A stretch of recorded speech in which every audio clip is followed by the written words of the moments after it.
Olá para você que nos acompanha aqui no Hoje TV, seja muito bem-vindo. Está começando agora o Hoje de Frente com o Poder. Nosso entrevistado é Marcelo Camorim, da Fox Partners. Muito obrigado pela presença, Marcelo. Ele que é especialista em gestão e também recuperação de empresas, não é isso? Eu começo essa entrevista perguntando para o senhor. Se eu estiver enganado, o senhor me corrija. Me parece que as estatísticas dizem que 70% das empresas fecham as portas após 2 anos de funcionamento. Por quê? Primeiramente, muito obrigado pelo convite. Estou bastante feliz em estar aqui. Espero colaborar bastante aí com a nossa experiência junto a todos aqui. Bom, essa pesquisa ela foi feita com base no Sebrae. É uma pesquisa que ela se baseia com relação a 1 ano, 2 anos anteriores de atualização. E o que acontece? Toda empresa, ela nasce de um empreendedor. Ela nasce num sonho e deste sonho ele tenta concretizá-lo em uma empresa. Só o que acontece? A taxa de sobrevivência das empresas, principalmente, não a grande empresa, estamos falando da pequena empresa e da média empresa. Aliás, perdão, da microempresa e da pequena empresa. Estas empresas que nascem com esse empreendedor, ele nasce com um grande sonho, só que chega um determinado momento que existem algumas características de empreendedorismo, que eu chamo de gestão, que ele não sabe administrar. Por exemplo, gestão de estoque, gestão do caixa, gestão de resultados, gestão de custos, gestão de pessoas. Normalmente, o grande empreendedor, ele é um exímio comerciante, ele é um exímio vendedor, que a partir do momento que a empresa dele cresce, ele precisa de ter outras habilidades. E aí é onde a empresa começa a sucumbir. E ele não enxerga isso. E a partir do momento que ele não enxerga isso, com certeza a empresa está fadada ao insucesso. Sonho e realidade são coisas muito distintas. Muito, demais. No mundo dos negócios, o sonho, ele é importante. Sem o sonho não existe empresa. É preciso sonhar? Muito, muito. Com os pés no chão, como se diz? Bastante. Esse é o grande ponto. O sonho, ele é uma mola propulsora para que você realize o teu sucesso. Só que no mundo empresarial, esta mola propulsora, ela precisa ter um pouco de serenidade. Se ela não tiver alguma serenidade, a sua vida vai ficar muito difícil. Porque nem toda empresa ela vive de um sonho. Ela precisa ter em alguns momentos os pés nos chãos. E é justamente neste momento aonde o empresário ele se perde, aonde ele começa a ter essa incompatibilidade do sonho com os pés nos chãos. O que as empresas podem fazer para prevenir, para evitar a crise? Claro, são alguns passos. Primeiro passo, nunca perder a mão do caixa. Jamais. Nunca esqueça essa lição. Segundo passo, nunca abrir mão de lucratividade. Ter lucro não é sinônimo de ter dinheiro em caixa. Isso tem que ficar muito claro para o empresário, porque às vezes o empresário acha que ele tem dinheiro na conta e ele tem lucro. Isso não é verdade. Isso é uma falácia. Então, caixa é uma coisa, resultado é outra coisa. Então, ele não pode abrir mão do caixa, não pode abrir mão do seu resultado. Ele precisa estar atento às modificações do mercado, mas muito atento. Por exemplo, vamos imaginar que ele é um vendedor de máquina de escrever. Morreu, não existe mais. Então, ele não entendeu que migrou-se da máquina de escrever para o computador. Se ele não acompanhar essa movimentação do mercado, a empresa dele vai ficar fadada ao insucesso. Então, ele precisa estar atento às modificações do mercado. Investimentos. Uma empresa não sobrevive sem investimentos. Não adianta você ficar 3, 4, 5 anos sem investimentos, porque o mercado hoje ele é muito dinâmico. Último passo, invista em pessoas. Uma empresa é feita de pessoas. Se você não tiver os seus talentos muito bem estruturados, com certeza a sua vida vai ficar mais difícil. De tudo que o senhor falou, qual é o ponto que o empresário tem mais resistência? A caixa, porque é muito difícil o empresário separar a vida pessoal dele do caixa da empresa. Ele entende... Isso se mistura, se né? misturam bastante. Então, por exemplo, ele compra no cartão de crédito e quem paga é a empresa. Então, se ele não tiver disciplina, essa parte é a mais resistente do empresário. Porque só porque ele pensa que ele é dono, ele pode tudo. E a empresa não funciona assim. Então, se ele quer ganhar um salário para sobreviver de 100 mil reais, 50 mil reais, que assim seja. Mas que não misture as contas pessoais com as contas da empresa. Esse é um grande foco de resistência, normalmente, do empresário. Principalmente aquele pequeno. Sobre as pessoas, não raro a gente vê o trabalhador, o colaborador, dizer que o patrão é carrasco, que o patrão não liga, que o patrão não valoriza. Olha, esses movimentos, isso acontece basicamente ainda na pequena empresa e na microempresa.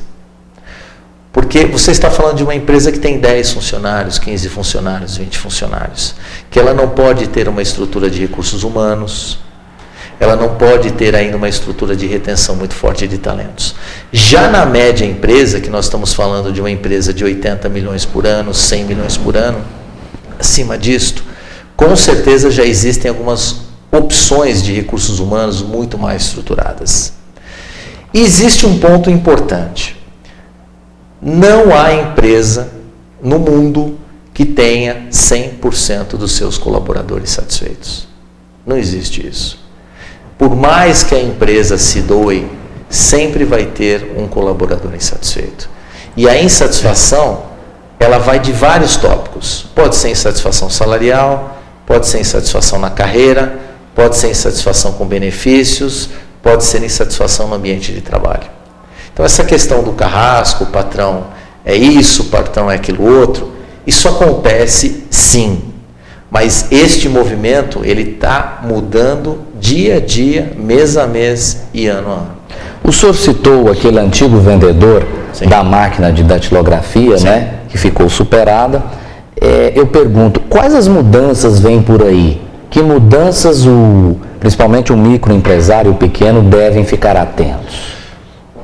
Olha, as mudanças que vêm acontecendo no mundo, na minha ótica, são as mudanças de tecnologia. Se hoje a empresa não estiver atenta e com os olhos muito abertos à tecnologia, com certeza ela vai ficar para trás.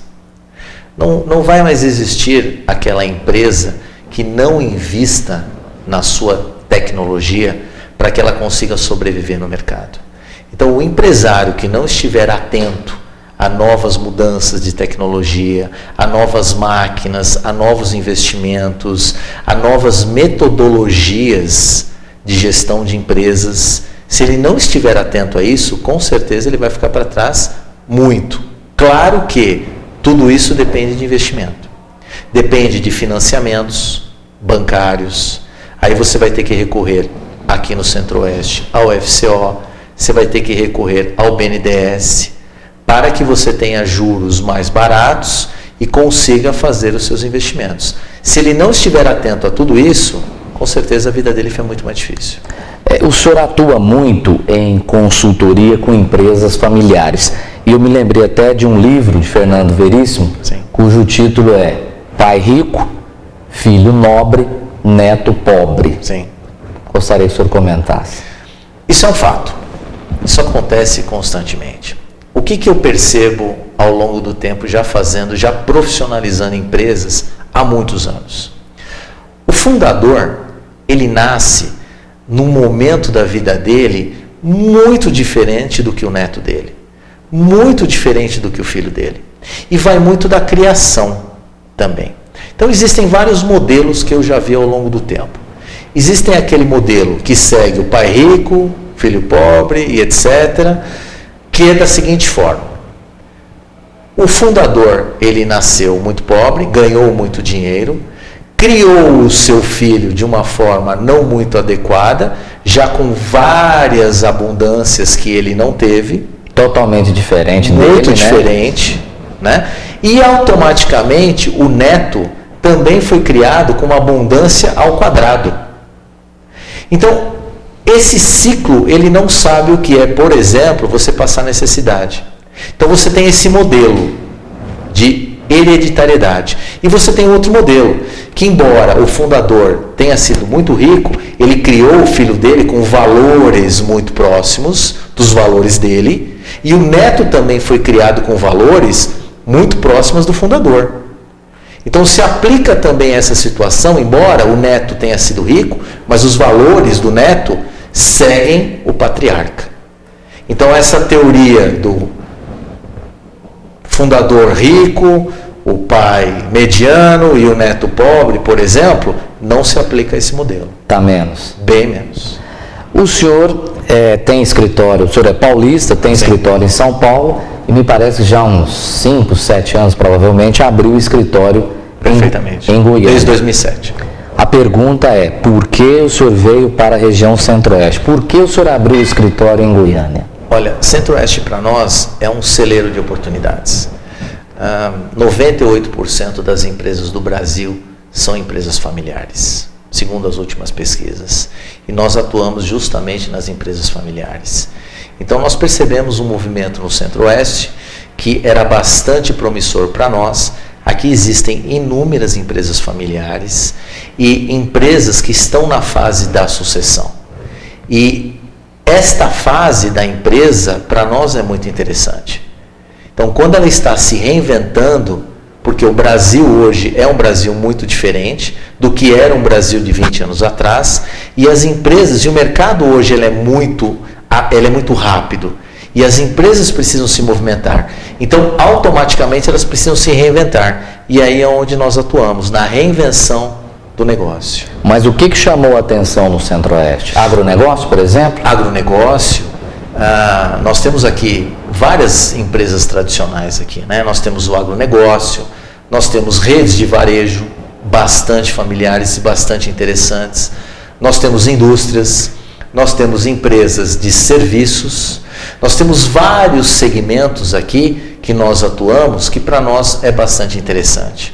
Então nós entendemos que o Centro-Oeste, para a nossa posição estratégica, seja no varejo, seja no agronegócio, seja nos serviços ou seja na indústria, esse segmento é bastante interessante e bastante proveitoso. As empresas familiares costumam fugir, entre aspas, da profissionalização?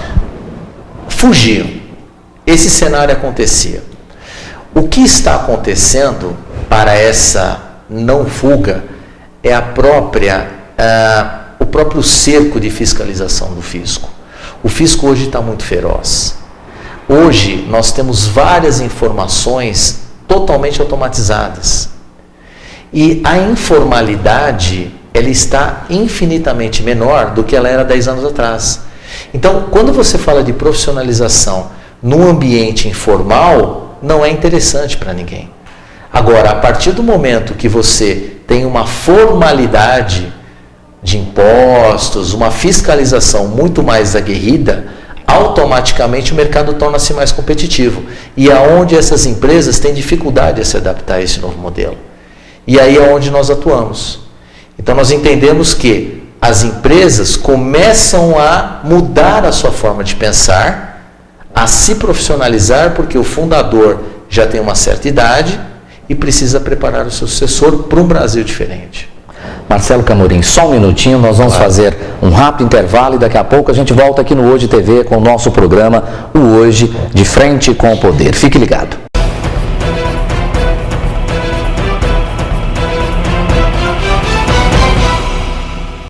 Informação de qualidade ao seu alcance. Com mais de 50 jornalistas, o Hoje traz as últimas notícias sempre pautado pela credibilidade e seriedade em todas as editorias. E classificados com muitas ofertas de produtos, serviços e publicações legais. O Hoje possui estrutura própria que permite agilidade e qualidade na impressão, garantindo a distribuição em 93% dos municípios. Nas 15 maiores cidades, região metropolitana em torno de Brasília e Distrito Federal, conta com logística própria e correspondentes. A distribuição é dirigida ao comércio, condomínios, órgãos públicos, entidades de classe e outros locais de grande fluxo. Com média de 12 leitores por exemplar, o Hoje atinge 310 mil pessoas diariamente. Essa grande cobertura coloca o Hoje entre os jornais de maior influência do Centro-Oeste.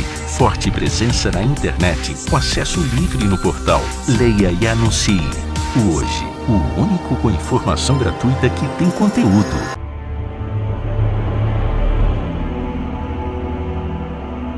Muito bem, voltamos então aqui no Hoje TV com o programa O Hoje de Frente com o Poder. Estamos entrevistando Marcelo Camorim.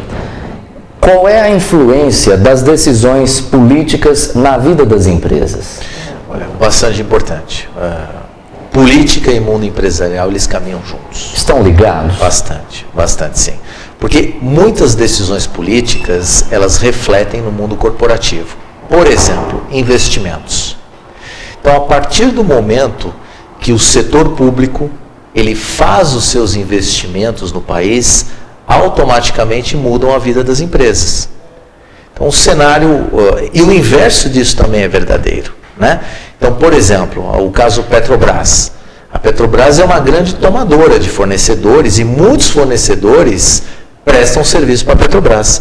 Uma vez que ela bloqueia esses fornecedores por N motivos que devem existir, automaticamente esses fornecedores vão ter sérios problemas nas suas empresas. Então, a política influencia sim no mundo corporativo, do lado positivo, como também do lado negativo. A partir do momento que não existem investimentos, o setor privado, ele também não consegue se desenvolver. Sejam privatização de rodovias, sejam privatizações ou investimentos em portos, aeroportos, estradas, enfim. Vários segmentos da economia dependem de investimento público, sim, com certeza. É por isso que muitos empresários procuram se infiltrar, ter algum tipo de influência na política, de repente até buscar uma filiação partidária, buscar um cargo público. É por isso? Olha, existem sim, mas as coisas elas devem se distinguir do cargo público, da influência do cargo público para o presidente da companhia, né?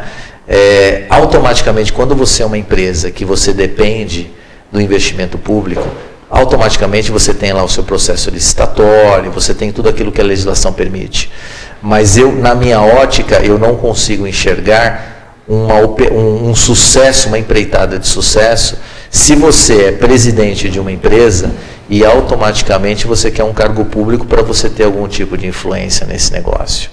Eu não acredito nesse modelo, eu acho que é um modelo, e hoje nós privamos tanto pela transparência, tanto pela ética, tanto pela governança corporativa, que é o que tanto se busca hoje nas empresas, né? Então, às vezes o cargo público, ele existe, se nós falarmos que não existe, é mentira, mas a falta dessa transparência, dessa gestão, essa mistura de cargos, eu particularmente não vejo com bons olhos, para que tragam benefícios. Uma coisa que se discute muito e está em discussão em Brasília é a doação financeira das empresas para partidos políticos, para campanhas eleitorais. Como é que o senhor analisa isso? Eu não vejo com maus olhos, isso já acontece hoje, existe uma legislação específica para isso hoje. O senhor acha que deveria continuar? Sem dúvida nenhuma, eu não acredito no modelo. Há uma ideia de que isso diminua ou se encerre, e o senhor é contra? Não, eu não gosto desse modelo, eu sou contra, sim.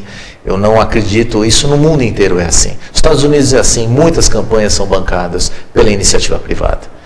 Automaticamente, os Estados Unidos é um modelo muito mais maduro do que o nosso democrático. Até ontem nós vivemos uma ditadura militar. Estamos aprendendo de novo a democracia. Então a democracia é um processo. Mas eu não acredito com bons olhos que o investimento público venha a fazer campanhas políticas. Eu particularmente não gosto disso. Não é um modelo que eu acredito que seja sustentável. E isso outros países muito mais maduros praticam isso. E o que o senhor pode comentar para a gente em relação ao Caixa 2, que é muito criticado também? Nossa, eu acho isso, não só eu, como a maior parte da sociedade brasileira, eu acho isso algo muito ruim. Não é algo politicamente correto para as companhias e é algo que é uma prática cultural no Brasil. Bastante cultural, Bastante cultural no Brasil E assim, de novo, como dizem os advogados, peremptoriamente eu acredito que isso vai acabar. Eu não acredito mais, eu particularmente, mexendo muito no mundo corporativo, o Caixa 2 ou informalidade, como queiram dizer, não vai se sustentar por muito mais tempo. Será? Mas com certeza o fisco está cada vez mais arisco para isso. Mas o fisco às vezes não entra muito nessa área, entra também? Nossa, totalmente, claro que entra. Porque as informações hoje contábeis, elas estão totalmente informatizadas. Hoje o fisco, ele está cruzando muitas informações das companhias. Ele cruza cartão de crédito de sócio, ele cruza informações da contabilidade, informações de livros fiscais, que é o SPED contábil, SPED fiscal, nota fiscal eletrônica. Mas às vezes os partidos e os políticos não tentam burlar isso? Sempre alguém vai querer burlar. Isso vai existir em qualquer momento. Se eu disser que isso algum dia vai ser zero, eu acho que eu estaria mentindo a todos que estão nos assistindo. Você acredita então que vai diminuir? Muito, muito. Isso vai acabar nunca. Mas que vai ter uma austeridade muito maior do que era 10 anos atrás, isso não há dúvida. Isso já está acontecendo. Para as empresas está muito difícil hoje. Camorim, estamos em ano de eleições, 2014. São eleições gerais. Em ano de eleições, o empresário, ele se preocupa, ele fica mais ansioso. Quem vai ser presidente, se vai continuar a que está aí ou se vai entrar outro, se vai continuar o governador que está aí, vai entrar outro. Isso é uma preocupação para empresários, empresas? Bastante, claro, com certeza. Porque o que dizem os números hoje? Né? A empresa, o Brasil, automaticamente eu vejo isso, os números dizem isso, as empresas com que eu transito demonstram isso. Até saiu hoje em vários jornais. Muitas empresas o Brasil está estagnado. Esse é um fator. Está em crise? Eu não diria em crise, mas ele está estagnado. A economia não cresce aos patamares que gostaríamos que crescesse. A indústria, o IBGE demonstrou na sua última pesquisa que a indústria não cresce mais na velocidade que crescia antes, o varejo ainda, porque até chegar no varejo, a desaceleração da indústria, até chegar no varejo não é no mesmo momento. O varejo ainda cresce um pouco mais, mas a indústria já começa a dar sinais de desaceleração. O varejo, se nós formos olhar, nos momentos atuais, as empresas estão com muita dificuldade de manter o mesmo resultado que elas fizeram no ano passado. Então, a eleição presidencial é muito preocupante para o mundo empresarial. Porque o que vai acontecer é onde nós vamos saber como vai o rumo da economia. Se ela vai continuar estagnada ou se ela vai adotar um novo crescimento. Extremamente importante as eleições presidenciais, sim, e como também as governamentais. O senhor admite que, às vezes, em algum momento, a empresa pode vir a ser forçada a fazer uma doação para a campanha eleitoral? Eu não acredito forçada, né? Eu acho que ninguém força ninguém, nenhum partido político, até hoje eu vi, já faz alguns anos que eu navego nas empresas, nenhum partido político ele obriga que você doe dinheiro para isso. Isso aí é uma troca de interesses, isso é muito comum, a legislação permite isso, é dedutível para fins de imposto de renda, se não me falha a memória, é algo extremamente legal e não vejo aonde existe uma obrigação de um partido político pedir um dinheiro obrigatório para uma companhia. No caso aqui de Goiás, quando o empresário, as empresas, obviamente procurando o senhor para uma consultoria, sim, que tipo de orientação o senhor dá para a eleição estadual? Olha, é uma indefinição ainda muito grande aqui, né? Eu estou aqui desde 2007 no estado de Goiás, peguei alguns governadores, basicamente, e hoje o atual governador. O que acontece hoje, não só do lado da consultoria, como também do lado do mundo empresarial, existe ainda uma grande dúvida. Se vai se seguir até recentemente, ontem, teve uma desistência de um excelente empresário aqui no estado de Goiás, que é uma potência, que é a Friboi, né? É a maior empresa do mundo nesta parte de frigoríficos que tem no mundo hoje. Então, existe uma indefinição ainda muito grande se vai ser a situação que vai dominar uma nova reeleição ou se vai aparecer um grande candidato aí na oposição. Então, neste momento, todos nós estamos indecisos qual vai ser o melhor caminho para o próximo mandato. Essa desistência que o senhor falou foi nessa semana de Júnior Friboi, né? Essa desistência, ela, obviamente, mexe muito com o tabuleiro político, mexe no mercado econômico também, por ele ser vindo de uma multinacional? Eu não diria tanto no mercado econômico, né?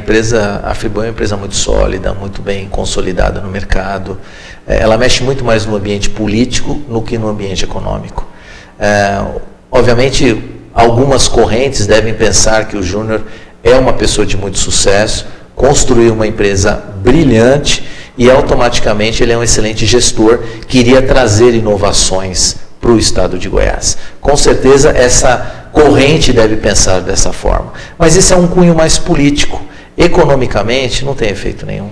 Aqui mesmo neste programa, Júnior Friboi deu uma declaração que teve muita repercussão, dizendo o seguinte, que não se faz uma campanha para o governo do estado de Goiás com menos de 100 milhões de reais. O que o senhor pensa sobre isso? Olha, ele é uma pessoa bastante experiente e com muito bem assessorada, né? Automaticamente os jornais também estavam dizendo que ele estava muito bem assessorado pelo Duda Mendonça, que é um excelente publicitário também. Eu diria com muita sinceridade que eu acredito no que ele disse, sim, viu? 100 milhões é um bom número e eu acredito que seja um número bastante razoável para você se candidatar e ter uma boa eleição para governador. E por menos disso não se consegue aquele sucesso, a vitória? Eu acredito que sim. O investimento é muito grande, né? Duda Mendonça, em seu livro, que eu li há um tempo atrás, ele falou que para você ser candidato a deputado federal, você não faria com menos de 3 milhões para deputado federal. Provavelmente naquela época, Naquela época que nós estamos falando, aí nos anos 90, quando ele lançou o livro dele. Tem muito tempo isso, né? Tem muito tempo. Mas com certeza o número não deve estar fora, não. É um fator bem relevante. Sim. Pelas conversas de bastidores, esse número é maior, Marcelo. Sem dúvida. É mesmo? É maior. Maior que esse número? Maior. Uau, hein? Eu acredito que para presidente, eu acredito que o número é bem maior. Bem maior. Bem maior para presidente. Qual é a dificuldade da mulher no meio empresarial?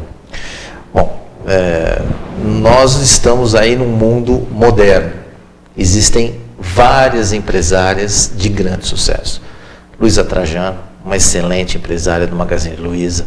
Recentemente, a presidente da Dudalina também fez um grande negócio, reinventou uma marca. Existem muitas mulheres hoje no meio empresarial de muito sucesso. Mas isso é em doses homeopáticas. Nós não vamos nos esquecer que nós vivemos num país latino-americano, que aonde a maior massa de executivos e presidentes ainda é masculina. Mas o que se percebe? Que ao longo do tempo, isso vem mudando. Então a mulher vem ocupando cargos mais relevantes, ela vem sendo dona de empresas, ela vem tendo sucesso também neste mercado. Algumas áreas, inclusive, é tão interessante isso, que algumas áreas que eram extremamente masculinizadas, hoje existem mulheres. Por exemplo, engenharia. Engenharia é uma área masculina, 100%. Hoje você encontra mulheres em engenharia de produção, você encontra mulheres em engenharia civil, e encontra mulheres até donas de construtoras. Então esse mercado vem mudando dia a dia, mas ainda não na velocidade que se espera. O que o senhor viu e ouviu das manifestações de rua? Olha, eu ouvi várias correntes. Correntes contrárias às manifestações e correntes que apoiam as manifestações. Então existem duas opiniões hoje, praticamente aonde existem esses locais. Então existe aquela corrente contrária que diz o seguinte: olha, não adianta fazer baderna, não adianta você fazer a manifestação aonde você tenha quebradeira. Você quebra bancos, você quebra ônibus, você bate na polícia. Então existe essa corrente de pensamento. E existe aquela outra corrente que acha que ainda o Brasil vive num momento que é aquele momento revolucionário, lá dos anos 60. Então vamos lá, vamos quebrar, enfim, vamos depredar, que essa é uma corrente que não existe mais, ela está em desuso. É completamente absurdo, na minha ótica, você quebrar bancos, você quebrar ônibus, enfim, não tem nada a ver. Num processo democrático, a manifestação ela é extremamente útil para a mobilização.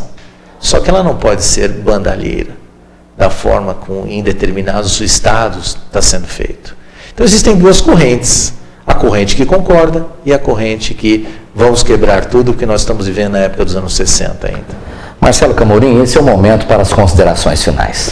Olha, muito obrigado, eu gostei bastante de estar aqui, fico bastante lisonjeado em estar aqui debatendo os temas muito diferentes, e fico bastante feliz e espero voltar, espero que vocês gostem também, e espero voltar muitas vezes quando for convidado. Muito bem, estivemos então com o Marcelo Camorim, ele que é da Fox Partners e é especialista em gestão e recuperação de empresas. Camorim, muito obrigado pela presença aqui na sede do Jornal Hoje. Muito obrigado, viu? Muito obrigado. Eu que agradeço. Muito obrigado. Você pode continuar nos acompanhando aqui no Hoje TV, em nosso programa, o Hoje de Frente com o Poder. Obrigado por sua companhia e até nosso próximo encontro.